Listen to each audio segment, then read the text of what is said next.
And we have to take accountability, which takes us to what our initial topic was, which brought us to this conversation, Jay, was this affirmative action decision by the Supreme Court. Mm-hmm. You and I, both as people of color, have some interesting, different perspectives on this. I come from immigrant family. You do not.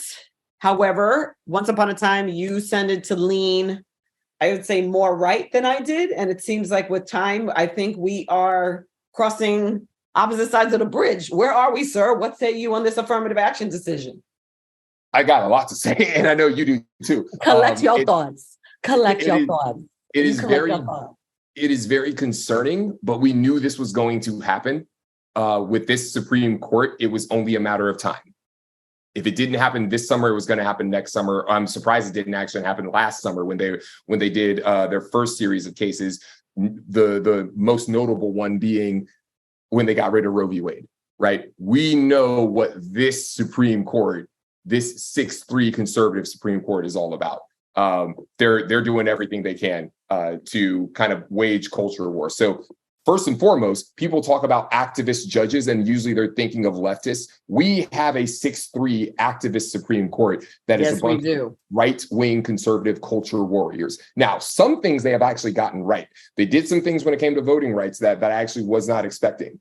Like they're not evil yet. They are unethical. We can get into, but I think both sides are. I think it's problematic that we know exactly who's going to vote in what direction. And I think it's problematic for both.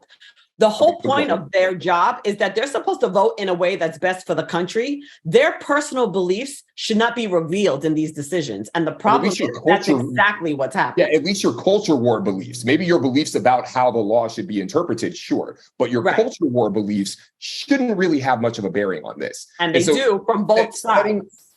Now, quick time out. Setting aside the ethical concerns that we probably should do a whole nother episode about, because some of these folks are getting, they're getting gifts from big name Republican donors that they're not registering on their on whatever form they're supposed to fill out when it comes to like, here's all the income that I had, not just for taxes, but namely Clarence fucking Thomas. He's been getting a ton of just like free vacations, free this, free flight on a private jet, free, stay at this, at this tuition for a child, I believe. Free abortion for a child, free this, free that from these people who also happen to be big time conservative donors. And there's nothing explicitly wrong with that unless you fail to report it. And Clarence Thomas failed to report these things. These are ethical violations that it doesn't matter if it's left or right. You should not be doing that.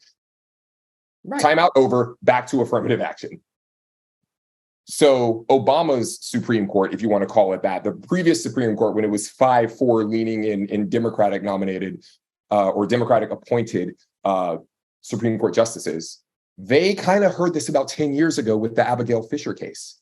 And the reason why I'm bringing that up is because I don't believe the same rubric was applied. All right. First and foremost, what happened with the Abigail Fisher case? Who's Abigail Fisher? She's a white girl who ended up going to LSU. She applied to UT, University of Texas at Austin. Great school, wonderful public school in Texas. It's like the Berkeley of Texas, right? Really hard to get in there, actually. Okay. Wonderful school. She did not get in. And she said, I didn't get in because I'm white. Now, being from Texas myself, I have heard a lot of white people say that. That is the go-to excuse if you did not get into your target school, the number one school you wanted to get into, is just to blame affirmative action. Every white person does it. Sorry, that's just the facts of white people in the South. All right.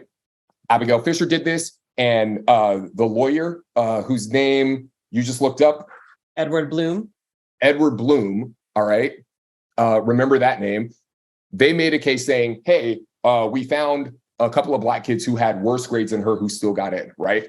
UT came back and said, hey, yes, we do take race into consideration, but that didn't give any black students an outsized advantage, or you can't prove that it did. And you can't prove that because we took race into consideration, Abigail Fisher didn't get in because she was white. Because look, we found these students here who had better grades than her, who also didn't get in, and they happen to be black and brown as well. Okay, so you have not actually proven that you being white caused you not to get in. You have not proven that. Okay. Oh, and it turns out she had like painfully average grades anyway. So the Right. hashtag Becky with the bad grades Yeah, was she was trending not back Stephen then. Hawkins. Right. Yeah. Let's just throw that out there. She was not Yoda. Yeah. She was not, she did not have elite grades. It'd be one thing if she had a perfect GPA and a perfect SAT score and perfect this and perfect that and still didn't get it. Okay. Mhm. Now let's move forward to this most recent affirmative action case with a new Supreme Court with, even though it's under Biden, this is Trump's Supreme Court. All right. Same lawyer, Edward Bloom. And guess what? He's trying to make the same case, but instead of Abigail Fisher, who lost her case, he used an Asian person and said, hey, I didn't get into Harvard because I'm Asian. It discriminates against Asians. But I believe, from what I've read about this case, I have not seen a clear example that clearly shows that being Asian is specifically what caused this person not to get into Harvard. Why am I saying that? Because the data that was provided to make the argument did not take major into consideration. Why is major important? Because the majors aren't equally dispersed in terms of who's applying to those majors. So the intended major of the applicant, okay, the applicant comes in, they say, hey, maybe I want to be an econ major, I want to be a physics major, I want to be a chemistry major, or maybe they say they want to do Celtic studies, something very random. Not that many Celtic studies majors, not that many Italian studies majors, not that many African American studies majors. So if there aren't that many people applying to that major, then you're not competing against that many other students, which means it might be a little bit easier for you to get in because you're not necessarily competing against hundreds of thousands and millions of people. Whereas if you apply to physics or chemistry or economics, because I don't believe they have a business undergrad major at Harvard. I think they have obviously Harvard Business School. I don't think they have econ. I think econ is the equivalent. I don't think they actually have business there. Either way, even if they did or didn't, the point is it's a very popular major. There's maybe even 1 million kids who apply or want to apply to Harvard for those majors, right? Hundreds of thousands of people that you're competing against. And so you have to have superlative grades to get into those majors. And who is more likely to apply to those majors? The Asian people who tend to apply to those majors. Now, if there's an Asian kid who applied to African American studies and did not get in, and they got rejected, but there was a Black kid who had worse scores and also applied to African American studies and objectively worse across the board, worse scores, they didn't have as good of an essay, they didn't have as good extracurriculars, then I will say, yes, it's most likely that the Asian kid didn't get in because they were Asian. But show me that. Show me someone who applied to an unimpacted major or the same major as a Black student, because they're really kind of blaming this on Black people. But show me, or just an underrepresented minority in general, whom you believe is benefiting from affirmative action. Show me one of these underrepresented minorities that you believe is benefiting from affirmative action. Show me one of them who applied to the same major as an Asian student, and they had worse grades, but they got in, and the Asian student didn't. Same major, and show me someone who did that in a major that is not impacted. It is easier for you to get in as an African American studies major, and you're more likely to be a Black student if you apply to African American studies, simply because there's not that many people applying to African American studies.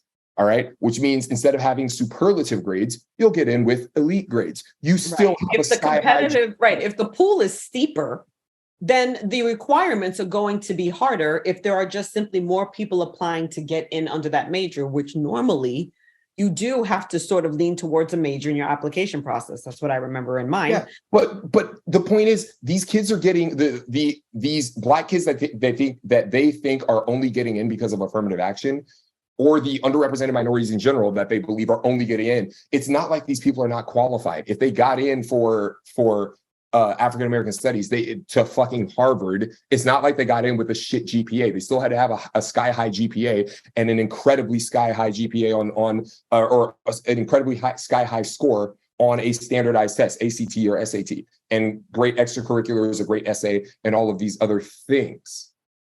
Now, you have some data about the whole personality score that is interesting, and then we can come back and talk about the what's going on with legacy students at Harvard, because those are the real ones that are getting affirmative action. To wrap up what I'm saying, I don't even think you can actually show me a Black or an underrepresented minority that you can clearly say you only got in because of affirmative action. Well, you could also do the counter argument. It's like you got in because of your race. I mean, let's not forget that while Asians are complaining that they're being discriminated against, they also have the highest percentage of students of color who do get into Ivy League schools. Upwards of 30% Asian Americans are the makeup of Harvard. So of all the minority groups, they are the least discriminated against when it comes to the Ivy Leagues. There's something to be said about that. Word. To your point, legacy admissions is actually the primary form of affirmative action because it disproportionately allows kids who do not have the grades because they don't need them to get into schools based on either the fact that their family members went or their parents donated to the school. And I know that for a fact because I happen to know legacy students from Berkeley who openly admitted that they had siblings, not they themselves. They themselves actually had really high scores and were extremely intelligent people. And I do not take that away from them. Having said that, a handful of them admitted that their siblings did not have the grades, but got in because of their last names. Mm-hmm. What was your experience? You were a little bit more immersed into the culture, if you will, because you kind of, you linked up with groups. What is your experience? Yeah, very similar. Either that or also getting in as an athlete. Right. Definitely, we saw Operation Varsity Blues. That happens at every selective school. I know someone who got in to throw javelin and they went to like one practice, or I don't even think they ever necessarily even went to a practice, and they just quit the team after that. But that's how they got in because their parents were rich, but they didn't want to come in, the legacy way. Now, we'll come back to Berkeley specifically a little bit later because all of the UC and CSU schools actually got rid of affirmative action back in the 90s, shockingly, just a few years after the Rodney King riots. And they did it not with a court order, but with the with a proposition that everyone had to vote on. Right. And it's funny how, you had the Rodney King riots and then they get rid of affirmative action a few years later. And it took a while because they went through a proposition phase to get the signatures and all that. So that's why it took a few years. But then it, just a few years after the George Floyd summer, now all of a sudden there's all this push to get rid of affirmative action at the national level. To me, I don't think it's a coincidence that this happened not that long after the George Floyd summer. Back to Harvard. 43% of white students admitted to Harvard are legacy athletes or related to donors or staff. 86% admit rate for athletes. That's what they have, an 86% admit rate. You think that's all football and basketball players? Right. And this is from Harvard's data. This is from the data that was presented at this Supreme Court case. So if you're going to get rid of affirmative action, are you also going to get rid of legacy admissions?